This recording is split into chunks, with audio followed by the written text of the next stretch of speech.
अब हम आपको श्रीमद् भागवत महापुराण के 9वें स्कंद का 13वां अध्याय सुनाते हैं।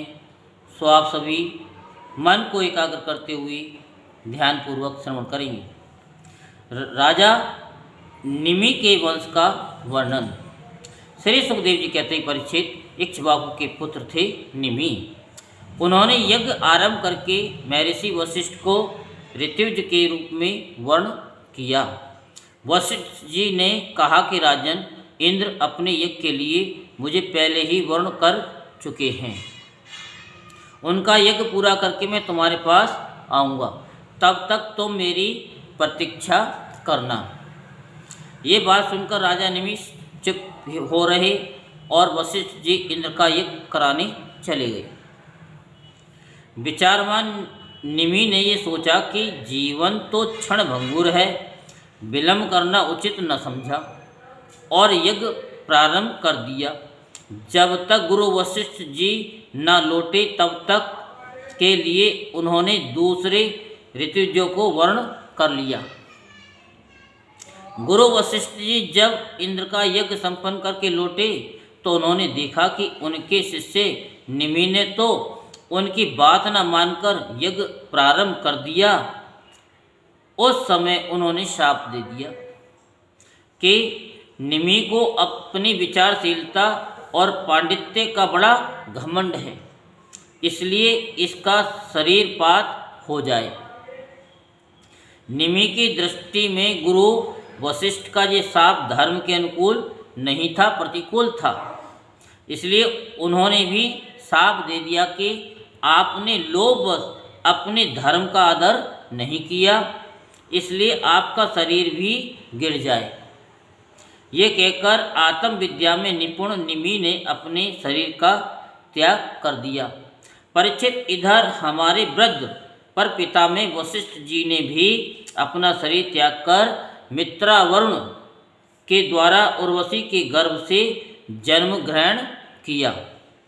राजा निमि के यज्ञ में आए हुए श्रेष्ठ मुनियों ने राजा के शरीर को सुगंधित वस्तुओं में रख दिया। जब सत्रयाग की समाप्ति हुई और देवता लोग आए तब उन लोगों ने उनसे प्रार्थना की, महानुभावों, आप लोग समर्थ हैं, यदि आप प्रसन्न हैं तो राजा निमि का ये शरीर पुनः जीवित हो उठे। देवताओं ने कहा कि ऐसा ही हो। उस समय निमि ने कहा, मुझे देह का बंधन नहीं चाहिए। विचारशील मुनिजन अपनी बुद्धि को पूर्ण रूप से श्री भगवान में ही लगा देते हैं और उन्हीं के चरण कमलों का भजन करते हैं। एक ना एक दिन ये शरीर अवश्य ही छूटेगा। इस भय से भयभीत होने के कारण वे इस शरीर का कभी वियोग या कभी संयोग ही नहीं चाहते। वे तो मुक्त ही होना चाहते हैं।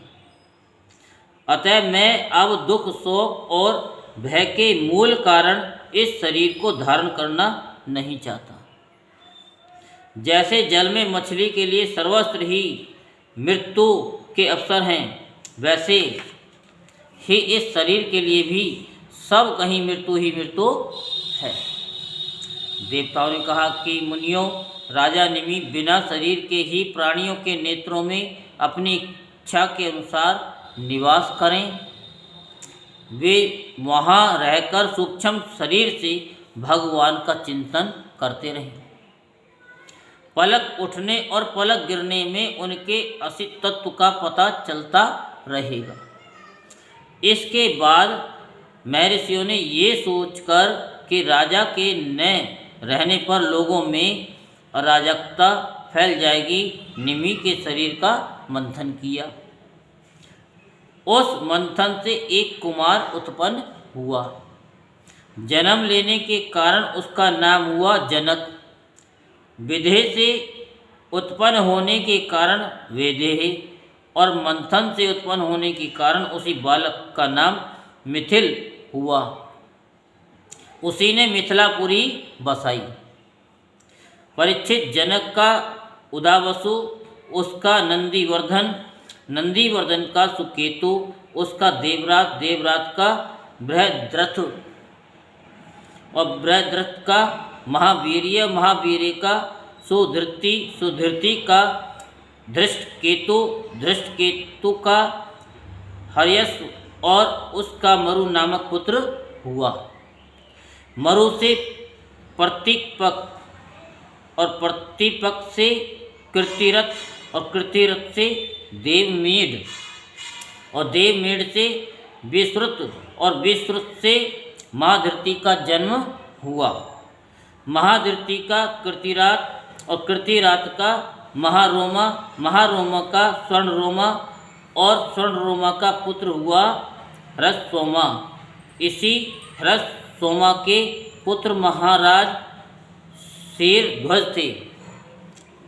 वे जब यज्ञ के लिए धरती जोत रहे थे तब उनके शेर यानी हल के अग्रभाग फाल से सीता जी की उत्पत्ति हुई। इसी से उनका नाम शेरध्वज पड़ा। शेरध्वज के कुशध्वज, कुशध्वज के धर्मध्वज और धर्मध्वज के दो पुत्र हुए, कृतध्वज और मितध्वज। कृतध्वज के केशीध्वज और मितध्वज के खांडिक्य हुए। परीक्षित केशीध्वज आत्म विद्या में बड़ा प्रवीण था। खांडिक था कर्म कांड का मर्मज्ञ। वह केशीध्वज से भयभीत होकर भाग गए। केशीध्वज का पुत्र भानुमान और भानुमान का शतधुम्न था। शतधुम्न से शुचि, शुचि से संध्वाज, संध्वाज से ऊर्ध्वकेतु, ऊर्ध्वकेतु से अज, अज से पुरोजित, पुरोजित से अरिष्टनेमि, अरिष्टनेमि से श्रुतायु और श्रुतायु से सुपार्श्वक, सुपार्श्वक से चित्ररथ और चित्ररथ से मिथिलापति क्षेमादि का जन्म हुआ। क्षेमधि से समर्थ, समर्थ से सत्यरथ, सत्यरथ से उपगुरु और उपगुरु से उपगुप्त नामक पुत्र हुआ। यह अग्नि का अंश था। उपगुप्त का विवस्वंत और विवस्वंत का युयुध, युयुध का सुभाषण, सुभाषण का श्रुत और श्रुत का जय, जय का विजय और विजय का ऋत नामक पुत्र हुआ। ऋतक का सुनक, सुनक का बीथव और बीथव का धृति, धृति का बहुलास और बहुलास का कृति और कृति का पुत्र हुआ महावशी। परीक्षित ये मिथिल के वंश में उत्पन्न सभी नरपति मैथिल कहलाते हैं। ये सब के सब आत्मज्ञान से संपन्न एवं गृहस्थ आश्रम में रहते हुए भी सुख दुख आदि द्वंद्वों से मुक्त थे। क्यों ना हो, यज्ञवल के आदि बड़े बड़े योगेश्वरों की इन पर महान कृपा थी। यहीं पर श्रीमद् भागवत महापुराण के 9वें स्कंद का 13वां अध्याय संपूर्ण होता है। बोलो श्याम रामचंद्र भगवान की जय। जय जय श्री राधेश्याम, जय जय श्री राधेश्याम, जय जय श्री राधेश्याम।